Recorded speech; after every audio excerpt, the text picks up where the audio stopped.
किशनपुर गांव में प्राची नाम की एक औरत अपने बेटे कुणाल और बहू सुधा के साथ रहा करती थी। सुधा स्वभाव से बहुत ही कामचोर होती है और आए दिन काम न करने के नए नए बहाने बनाती रहती है, जिसकी वजह से अक्सर घर में कलह भी हो जाया करती है। अरे बहू, तुमने बर्तन क्यों नहीं किए? वो माँ जी, मेरी उंगली कट गई थी सब्जी काटते वक्त, इसलिए नहीं कर पाऊंगी। तो क्या हुआ, बर्तन तो कर ही सकती हो। नहीं ना माँ जी, सर्फ लगने से कटे हुए भाग में दर्द हो जाएगा। आज के लिए बर्तन आप ही कर लीजिए। इस तरह से सुधा रोज काम ना करने के नए नए बहाने ढूंढ ही लेती है। सुधा कुणाल के आते ही काम करने का दिखावा करती और उसके जाते ही वापस से नया नाटक करती। माँ, मुझे ऑफिस जाने में देरी हो रही है, अब जल्दी से नाश्ता दे दो। जी, आप माँ जी को क्यों बुला रहे हैं? मैं अभी आपके लिए आलू के पराठे बना देती हूँ। अरे वाह सुधा, जब से तुम आई हो माँ को कितना आराम मिल गया है। तुम सच में बहुत अच्छी बहू हो। प्राची सुधा की इस आदत से बहुत ही परेशान होती है, मगर वो कुछ भी नहीं कर पाती। इधर सुधा काम न करने का रोज एक नया बहाना ढूंढ लेती।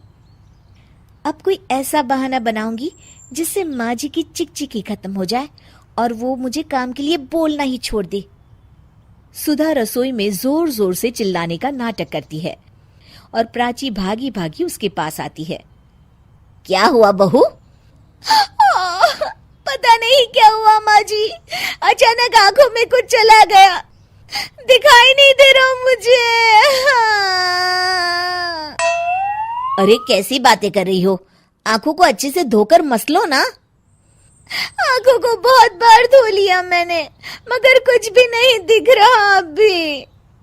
और इस तरह उस दिन से सुधा अंधी होने का नाटक करने लगती है और घर का सारा काम प्राची के सर आ जाता है। वो समझ भी नहीं पाती कि आखिर सुधा को हुआ क्या। इधर सुधा की ऐश हो जाती है। वो अब बिस्तर पर बैठे बैठे हुक्म चलाती रहती है। माँ जी, जरा चाय तो पिला दीजिए ना। हाँ बेटा। प्राची को शक हो जाता है कि सुधा नाटक कर रही है और वो अपने तरीके से पता लगाने की कोशिश करती है। प्राची घर में आई स्पेशलिस्ट डॉक्टर को बुलाती है। देखिए ना डॉक्टर साहब, मेरी इतनी प्यारी बहू को न जाने किसकी नजर लग गई। हुआ क्या? अरे देख ही नहीं पा रही वो तो। क्या हुआ है आपको? पता नहीं डॉक्टर साहब, कुछ दिखाई नहीं दे रहा मुझे। ठीक है, मैं चेकअप करता हूँ। क्या हुआ है इसे? चेकअप में तो कुछ भी नहीं निकला है। इसका मतलब मेरा शक सही था, ये सिर्फ नाटक कर रही है। फिर भी डॉक्टर साहब, कोई तो इलाज होगा ना। सुधा घबरा जाती है। माँ जी, आप क्यों मेरी आंखों के पीछे पड़ गई हैं? मैं जिंदा हूँ, क्या ये काफी नहीं है? आंखें भी ठीक हो जाएगी ना धीरे धीरे। नहीं बहू, तुम तकलीफ में हो ये मैं देख नहीं पा रही। डॉक्टर साहब आप देखिए ना, कोई तो इलाज होगा इसका। मुझे कोई इलाज नहीं करवाना। मेरी आंखें भगवान की मर्जी की वजह से गई है और उनकी मर्जी की वजह से वापस आ जाएगी। देखिए, मैं दवाई लिख देता हूँ और आप इनको क्लिनिक पर ले आना।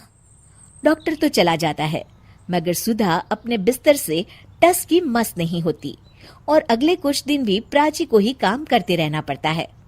पानी सर के ऊपर से गुजर गया है, ये ऐसे नहीं सुधरने वाली। कुछ दिनों बाद प्राची कुछ काम से घर से बाहर गई होती है। हे भगवान, बहुत तेज भूख लगी है, पता नहीं माँ जी कब तक वापस लौटेगी। तब तक अपने लिए कुछ बना ही लेती हूँ। सुधा कुछ बना ही रही होती है कि तभी प्राची अचानक से लौट आती है। हे भगवान, माँ जी तो बहुत जल्दी लौट आई। जल्दी जल्दी चूल्हा बुझाने के चक्कर में उसके पल्लू में आग लग जाती है और वो जोर जोर से चिल्लाने लगती है। ये आवाज कैसी? प्राची भागी भागी रसोई की तरफ आती है। अरे बहू, ये आग कैसे लगी और तुम यहाँ क्या कर रही थी? पहले मुझे बचाइए माँ जी। प्राची फटाफट उसके ऊपर एक चद्दर डाल देती है और आग बुझाती है। सुधा के अंधे ना होने का सच अब सामने आ जाता है और वो प्राची से आंखें नहीं मिला पाती। ये सब क्या है बहू? मुझे माफ कर दो माँ जी। मुझे तुम पर शक पहले से ही था बहू, मगर काम चोरी इस कदर भी ना करो कि खुद को ही नुकसान हो जाए। ये हमारे घर का ही तो काम है ना बहू। अब और शर्मिंदा मत कीजिए माँ जी, मैंने आपको इतना तंग किया हमेशा, फिर भी आपने मेरी जान बचाई। कोई बात नहीं बहू, सुबह का भूला अगर शाम को घर लौट आए ना तो उसे भूला नहीं कहते। चल अब अपने हाथ की चाय तो पिला दे जरा। जी माँ जी।